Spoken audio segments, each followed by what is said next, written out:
Welcome into FedEx Forum. I am Avery Braxton for ABC 24 alongside Caleb Hilliard of ABC 24 and the one and only Damichael Cole of the Commercial Appeal Grizzlies beat writer. It is the first game of the season in FedEx Forum. Grizzlies taking on the New Orleans Pelicans. Guys, first day of school vibes, just a little bit. Caleb, what you think? I'm excited. It's just nice to be back in the building. You can smell it in the air. Everybody's excited. The fans are going to be hyped tonight. It's almost a magical evening here tonight. What do you think, Damichael? Yeah, Caleb, you said you can smell it in there. I can taste it, right? You know, it's that thing you've been salivating for all day, that first day, right? We're here now, you know. You get to see a bunch of people you haven't seen in a while, again, for the first time. But more importantly, you get to see these Grizzlies players in their first real action. You know, a game that really matters, a game that count guys are going to play, you know, their full, you know, allotment of minutes. It's time for the real deal. Yeah, went 2-3 in the preseason. That first day of school kind of feels like you need that chalkboard, like, hi, my name is Avery. This is my third year covering the Grizzlies, all those kind of things. But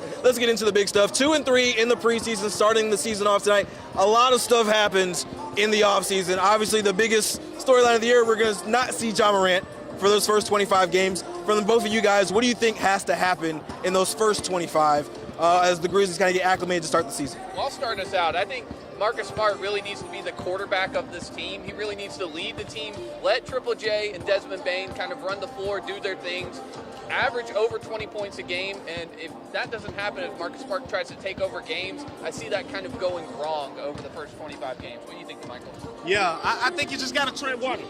You don't got to be the best team in the Western Conference right now because you have the depth. You have the ability to be consistent over an 82-game stretch.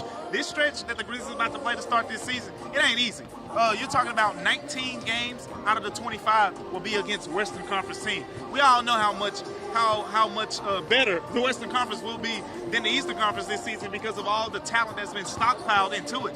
The Grizzlies are going to have 19 of those games, and even the Eastern Conference teams that they're going to play in that stretch. You're talking about the Miami Heat, the defending Eastern Conference champs. You're talking about the Boston Celtics, arguably the favorites to come out of the East. So you're going to get some heavy hitters from the Eastern Conference as well. This is going to be a tough stretch. You just got to tread water. You want to be above 500. I think 13-12, 14-11. If you do that, you're in prime position to do some big things in the second half of the season. I think treading water is the perfect analogy for what the Grizzlies are trying to do. You're not necessarily trying to be in that 1, 2, or 3 spot. You're just trying to hover, just kind of be around just above 500, just a couple of games. I think if they get to that spot, we're going to be in a solid spot. Another really big blow that happened right before the start of the season. You lose Steven Adams. He injured his knee in January, ended up deciding he was going to go the rehab route instead of getting surgery.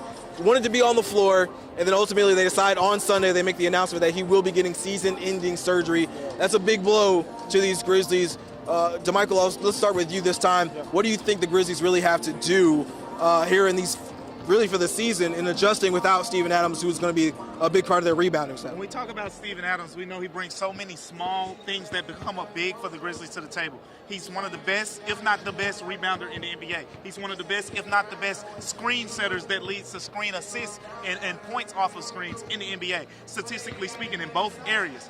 But here's the thing. You talk about screen assists, Xavier Tillman is also really good in that area. But if you go back to last season, when Steven Adams fell down in January and didn't return for the rest of the season, the biggest stat differential came in rebounding. The Grizzlies went from a top 2 rebounding team in the NBA all the way down to around 20. You basically went from the elite of the elite to the bottom third. So rebounding is the most important area. And guess what? They're going to get a test right out of the gate. Jonas Valanciunas, Grizzlies fans, I don't have to tell you how good of a rebounder he is. You got Zion Williamson, one of the best athletes pound for pound in the NBA. They're going to get tested right out of the gates in that area. Xavier Tillman, Taylor Jenkins, Jaren Jackson Jr., they're all emphasizing it. Yeah, and I think also we saw it kind of over the summer with Jaren Jackson Jr. playing center for the U.S. national team.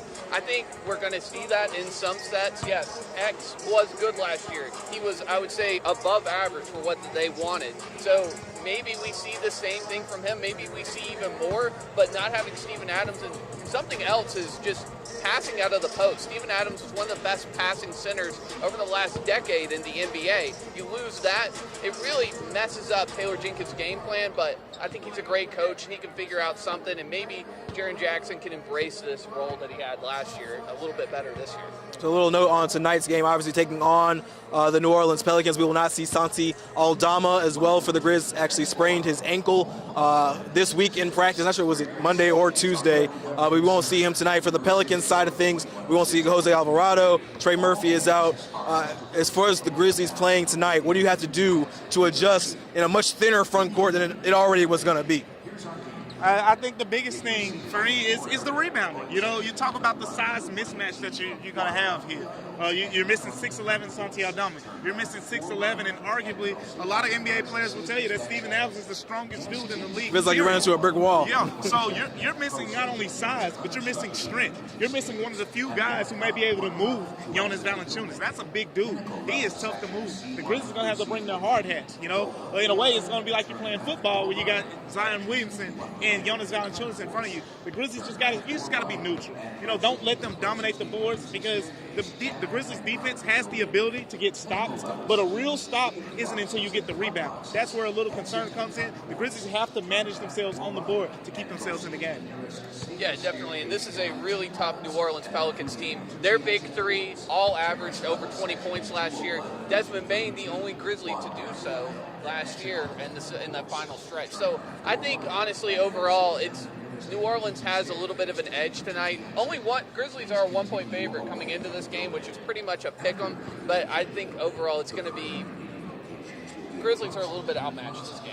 But who knows? We're at home, the best home team in the league last year, one of the best home teams in the league over the past 3 years. So we're in Memphis. Magic happens. Who knows? Yeah, 35-6 at home last season. I think a big point of emphasis is going to be that rebounding. But I do think the Grizzlies still have the two best defenders on the floor. You've got Marcus Smart. You've got Jaren Jackson Jr. Obviously, Jaren's role changes a little bit with Steven Adams out, and it's going to be like that the entire year. He's probably going to play a little bit more 5. If he stays out of foul trouble, I think the Grizzlies have a pretty good – they at least have a shot. I mean, you said it is a pick 'em, but if Jaren Jackson Jr. is able to stay on the floor, they have a shot. And quite honestly, Desmond Bane could explode, and he has a tendency to do that. We see him scoring 25-plus, maybe getting that 30, 31-point range. We're talking about this being a pick-em game. But we'll have to see. Obviously, 7 o'clock tip-off here in the Forum. We're going to get off the floor here as they're starting to wrap up and get those preseason celebrations going. We're hoping to see Derrick Rose obviously check in here somewhere midway through the first quarter and get a chance to see Marcus Smart in the regular season as well for the first time as a Grizzly. So we're going to wrap this up. Damichael Cole with the commercial appeal, Caleb Hilliard for ABC 24, and myself, Avery Braxton. Good hanging with you. Hope you see you all season long. And make sure you check in with us at ABC 24 at 10 o'clock. We'll have highlights and talk about, hopefully, a Grizzlies win. Right now, from FedEx Forum, I'm Avery Braxton.